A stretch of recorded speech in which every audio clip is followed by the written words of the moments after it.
the latest military news update. This is AFP Community News, hosted by Rofh Suzon every 12 noon, Mondays to Fridays.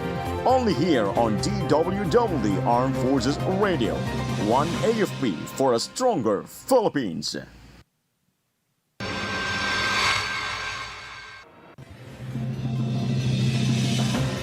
Army troops follow MPA movement in Agusan del Sur, neutralize one rebel, recover IEDs and firearms. Wasmincom to file charges against NPA recruiters of child warriors in Sultan Kudarat. Malacanang assures help for Mid-East OFWs. DOH assures public that new Nimbus COVID-19 variant is mild.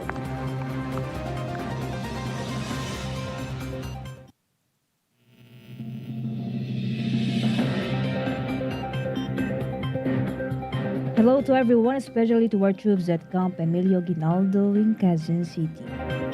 Today is Tuesday, June 24th. This is AFP Committee News, your source for the updates of the armed forces and other developments across the country. I am Rofh Suzon-Abay, here to bring you today's stories. DWDD Armed Forces News. And for the brief overview of our news, combined troops from the 60th, 25th and 67th Infantry Battalions clashed with the New People's Army in Barangay Sayon, Santa Josefa, Agusan del Sur. The operation, backed by Armed Forces of the Philippines Intelligence, resulted in one rebel died from NPA Commission Mindanao and the seizure of foreign firearms, 2 improvised explosive devices, and a laptop. 11 COMID members, including National Finance operatives, surrendered after the encounter. Former rebels helped authorities by providing timely intelligence of the group's movements. 10 ID Commander Major General Alan Hambala praised the troops and community partners. DWDD Armed Forces News. Western Mindanao Command Commander Lieutenant General Antonio Nafarrete ordered Joint Task Force Central to file cases against those responsible for recruiting minors into the New People's Army. This follows the June 21 capture of 2 wounded child combatants during a follow-up operation in Calamansig, Sultan Kudarat. Troops from the 37 Infantry Battalion apprehended the 16 and 17-year-old rebels after an earlier encounter. Lieutenant General Nafarrete condemned the use of minors in armed conflict, calling it a violation of international law and a threat to youth and indigenous communities. He also vowed accountability for the recruiters and urged the public to report any signs of child recruitment. Armed Forces Radio. Let us hear from El Joy of First Year G about livelihood seminar for People's Organization and Community in Maria Aurora successfully concludes. Yes, Rofh, in support of community development efforts, the 91st Infantry Sinagdala Battalion, 7th Infantry Kaugnay Division Philippine Army, joined hand with TESDA Aurora, the provincial government of Aurora, the local government unit of Maria Aurora, and partner agencies in the successful conduct of a food processing seminar held in Barangay San Juan. A joint team from Charlie Company and Delta Company assisted in ensuring the smooth and secure conduct of the activity, which was organized by the Technical Education and Skill Development Authority, Aurora, in partnership with the Philippine National Police, local government units, barangay officials, and local people's organizations. The seminar was participated in by 40 residents of Barangay San Juan, including members of the Lapit Farmer Association, with the goal of equipping participants with practical knowledge and skills in food processing as a livelihood enhancement initiative. The event highlighted the collaborative efforts of the soldiers and other government agencies and community groups in promoting peace and development through capacity building and livelihood training in rural communities. The Philippine Army's continued support to such programs reinforces its commitment to nation building and the well-being of the people it serves. This is Meljoy Nesho Arroco reporting for AFP Community News, one AFP for stronger Philippines.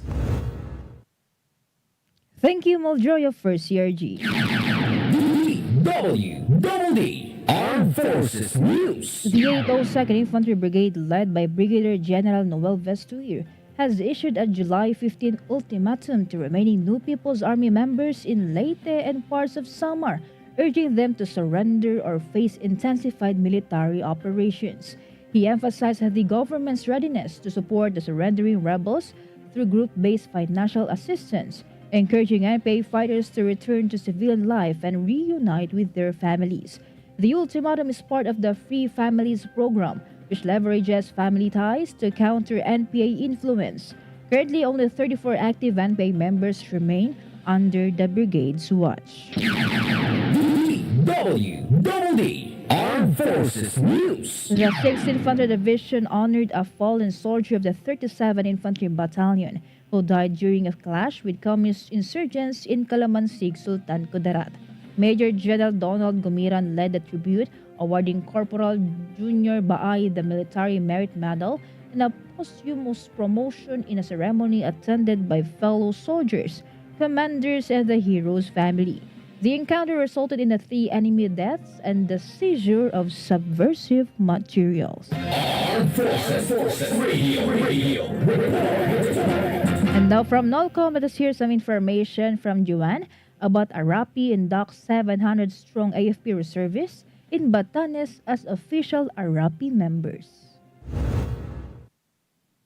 In a landmark display of unity and patriotism, the Association of Reservists and Reservist Administrator of the Philippines, or ARAPI, formally inducted 700 reservists from the Philippine Army, Navy, Air Force, and Marine Corps as official ARAPI members during a mass oath-taking ceremony held in Basco, Batanes.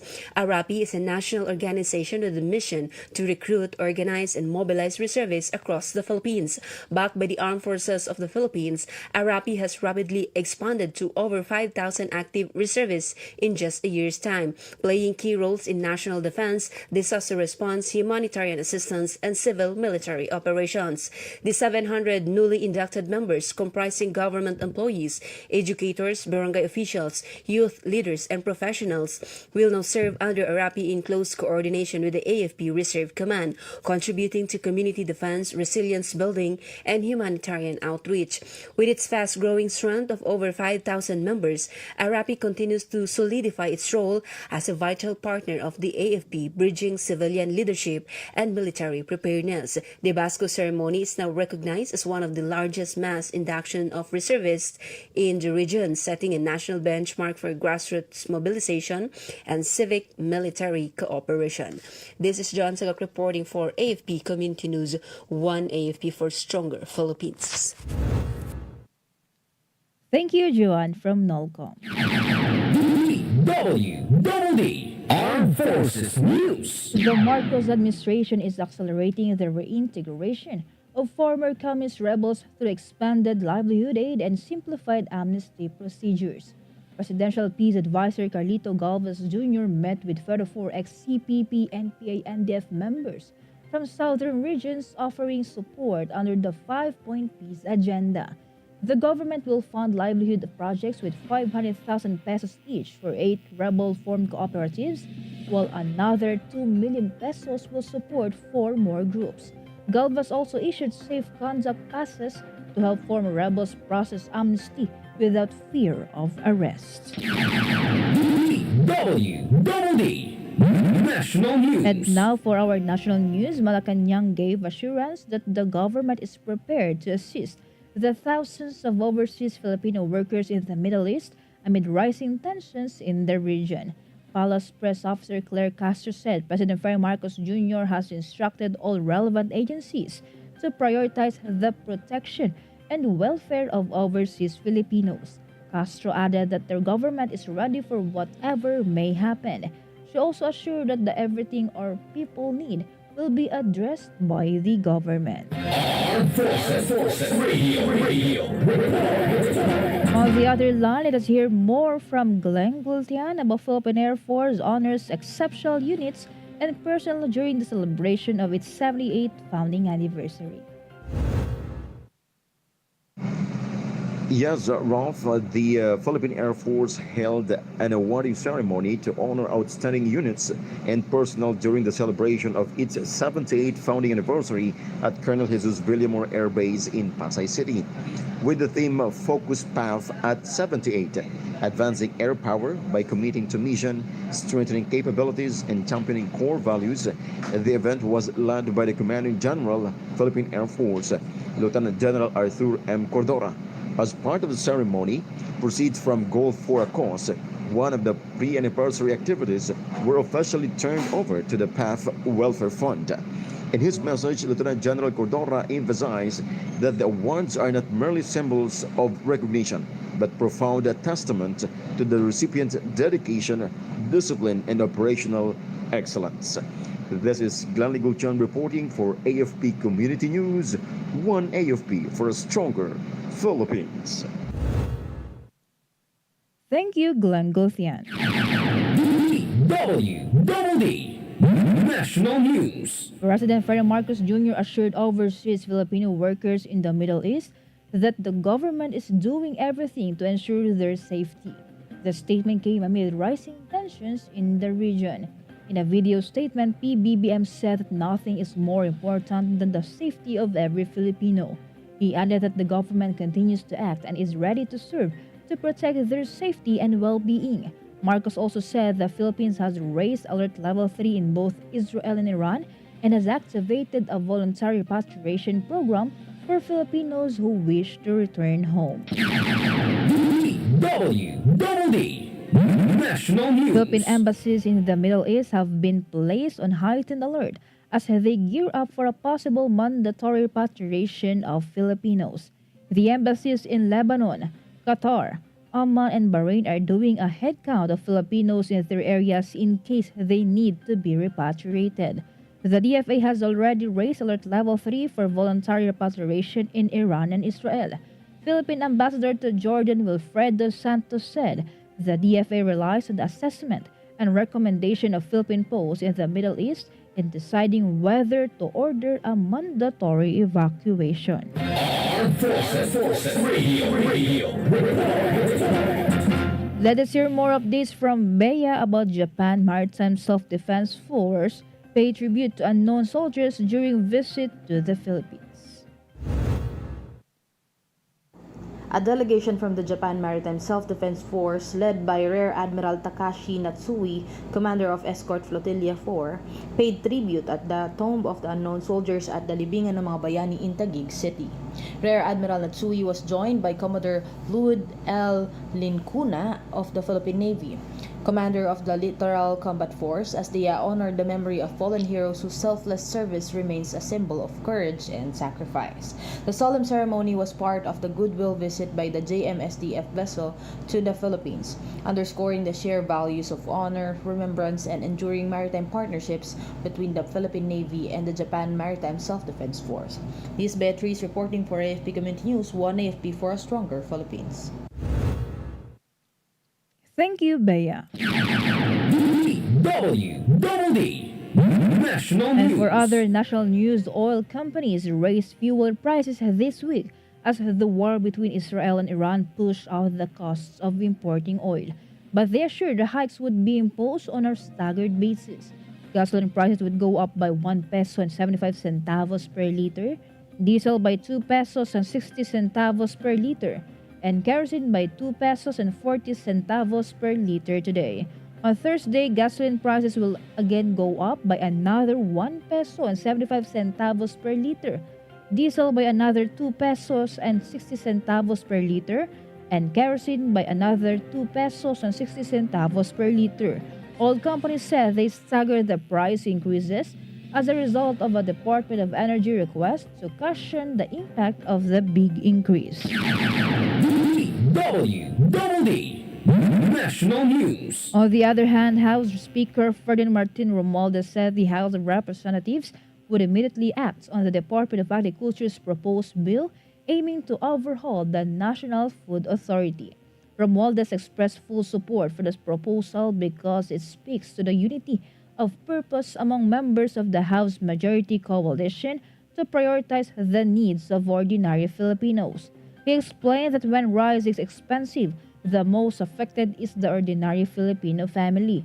Romualdez added that the NFA revamp bill is one way to lower food prices, empower farmers, and protect the consumers. Armed Forces Radio. From our reporter on the ground, let us hear the report of Jai about OCD conducts command system training in Holo-Sulu. Rofh, the Office of the Civil Defense Region 9 has officially kicked off its Incident Command System training, effective response at the De Mazenod Function Hall in Holo-Sulu.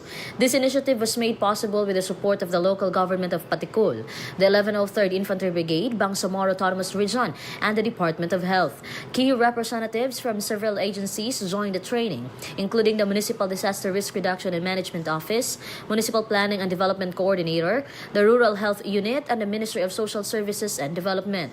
Also in attendance were personnel from the Bureau of Fire Protection, the Philippine National Police, the Philippine Coast Guard, and the Armed Forces of the Philippines. Participants engaged in two core modules, the Introduction to ICS and ICS organization and staffing, which aimed to build a more resilient, organized, and effective response system in times of disaster.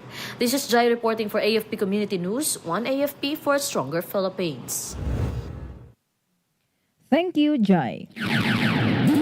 DWDD National News. Department of Health Assistant Secretary Albert Domingo has assured the public that the new COVID-19 variant, locally nicknamed Nimbus, does not have severe symptoms.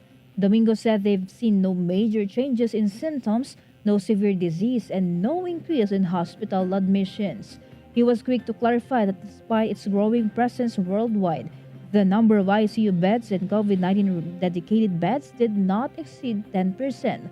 The DOH official said it has always been in the past month or 1 or 2 years since the country lifted the state of public health emergency.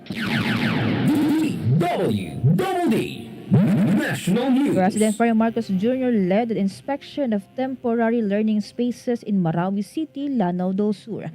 This is part of his administration's commitment to further make education accessible to the Filipino youth. The chief executive visited barangays Sagonsongan, where TLS areas comprise 5 schools, serving around 720 students. TLS is the government's education initiative that started after the bloody Marawi siege in 2017. Armed Forces Radio. And now some information from GEO about 61st IB boosts peace efforts through RCSP in Tubungan.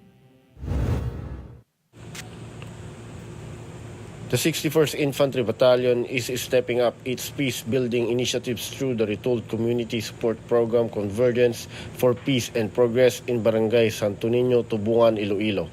This convergence activity is part of a broader government strategy to deliver essential services and development programs directly to communities that were once influenced by the communist terrorist group.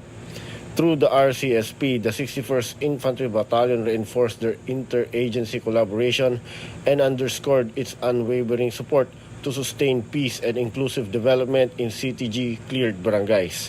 This is Gio reporting for AFP Community News, one AFP for a stronger Philippines. Thank you, Gio. DWDD National News. The Bureau of Internal Revenue said 10 more medicines for cancer, high cholesterol, hypertension, and mental illness are now exempted from value-added tax. The BIR said Commissioner Romeo Dumagi Jr. issued Revenue Memorandum Circular 62-2025, further expanding the list of VAT-exempt medicines. The agency added that these changes aim to enhance access to critical medications by reducing treatment costs for patients and their families. Dumagi also emphasized that access to affordable medicines is part of BIR's excellent taxpayer service. DWDD National News. The sudden downpour on Monday flooded several cities in Metro Manila. The Metropolitan Manila Development Authority said that some roads affected are in Quezon City, Pasay, Pasig, and Malabon. In Quezon City, the most affected area is Luzon Corner Commonwealth Avenue, where floodwaters reached 13 inches, making the roads not passable to light vehicles. Drivers were advised to avoid this route and take alternative roads. Armed Forces Radio. More updates from Gina. Ted ID launches second female Aguila Patrol Challenge in Mawab, Davao de Oro. Yes, Rofh, the 10th Infantry Division has officially launched the second Female Aguila Patrol Challenge held at the 10th Division Training School in Mawab, Davao de Oro.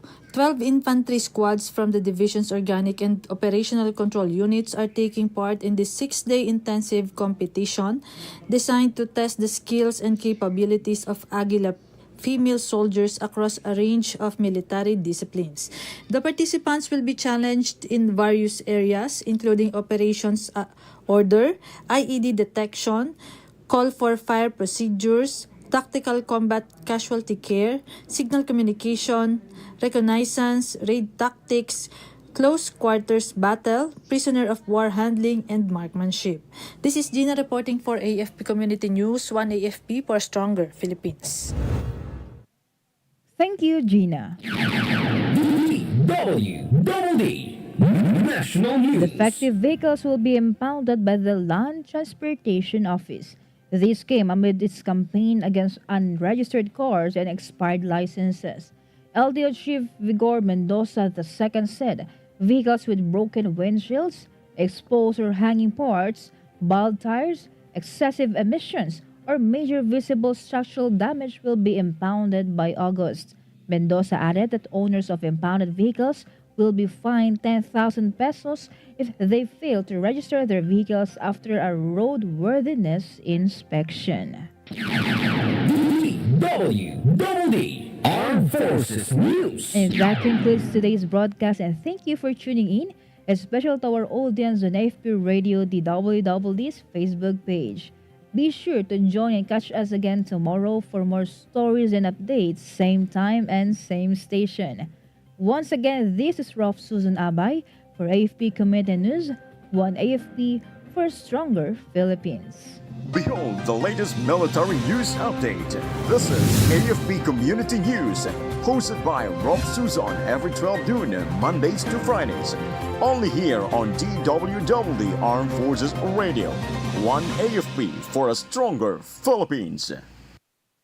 Kayo ay nakatutok sa DWDD AFP Radio.